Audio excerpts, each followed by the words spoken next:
Greetings,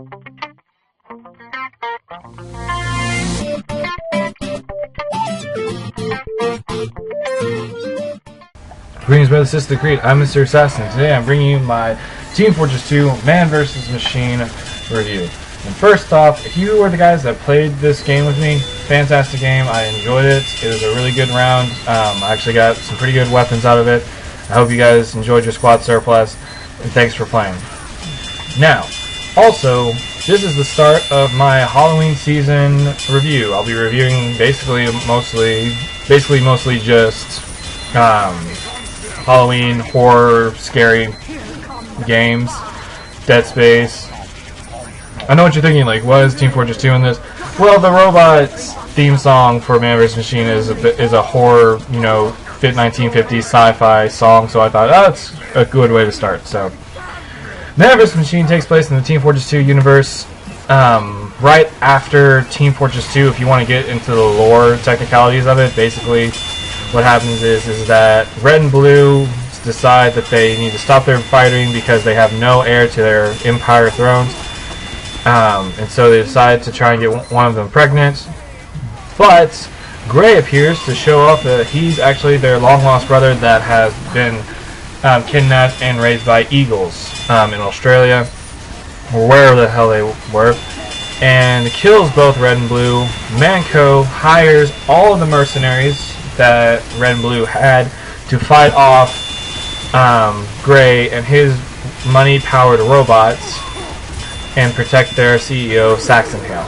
And that's really all you're doing, is that you and 5 other mercenaries, depending on who they are, needs to fend off wave after wave after wave of robots. And some of these waves go from 3 waves all the way up to 8 waves, and each wave increases the difficulty, but you also get more credits to upgrade your weapons and your person. And that's the cool thing about this game versus all the other game types in Team Fortress 2, is that you're able to upgrade your character and you're able to upgrade your weapons at the end of every round, depending on how much money you have. And we'll get into the money and the rounds in a later part, but each weapon has its own specific thing. Like the Heavy's Gatling gun, you could increase the firing speed, the spin-up speed, so on and so forth, so that you become basically this very powerful minigun. The Soldier's rocket launcher you can upgrade so that it fires multiple rockets, more than just the 3 or 4 that it already carries, faster reload speeds, so on and so forth. Now I'll get into the round. So each round has a specific set of enemies that will be coming at you, and tells you before the round starts so that you can kind of prepare and be like, okay, so there's a whole bunch of scouts, so we need to set up a wall so that they can't come past us. There's a bunch of medics, so we're going to need to get in from behind them, kill the medics, and then kill whoever the medics are healing, and so on and so forth. There's just different strategies to playing the game, but by now the game's been out long enough that people know what the strategies are to the game. They know how to play the game. I take that back. Most people know how to play the game, but there are several out there who don't know how to play the game, and they're terrible at the classes they choose, and it sucks, and you want to kick them, but you freaking need them because it's a 6-man team, and you don't know when you're going to get another man in if you kick them, and so on and so forth. It just becomes a hassle, and you wish that they were never born to begin with. There's actually, out of all the games that I played, you actually get this more team-based game feel than other Team Fortress 2 game plays. Like, you don't, like, when you play Team Fortress 2, like the regular ones, you just like, oh, these guys, I'm gonna play this game and then we're done. In Man vs. Machine, like, you actually get this like team, like, alright guys, we need to do this or we fail, because if one person fails, literally everyone fails.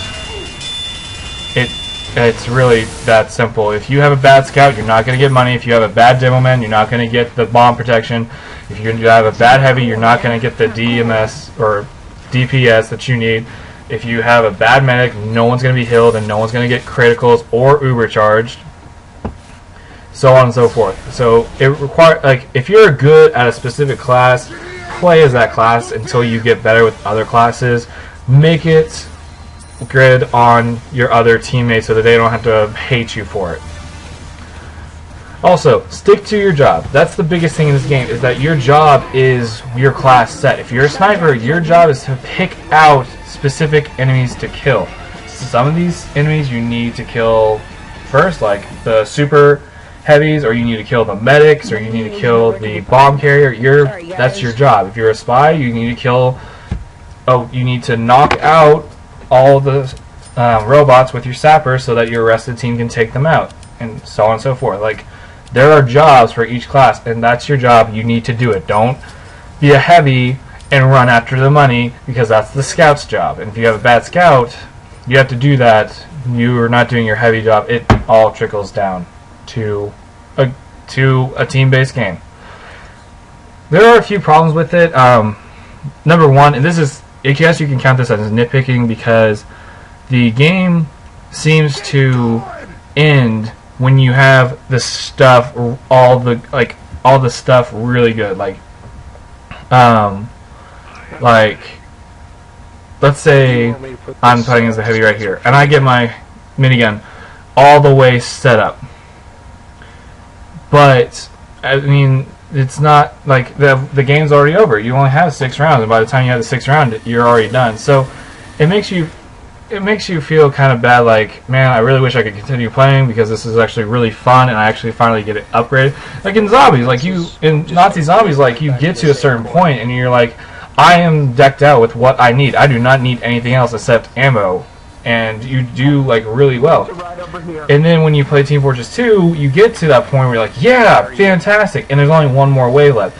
So if there was like an endless, like a never-ending wave, so that you guys, like you and your team, like got completely super powered, and you know, like completely super powered, and you didn't have to worry about anything, it would just make things so much nicer, so much more fun. I would play endless games forever. I just continuously play endless games, but I don't know if they'll ever do that.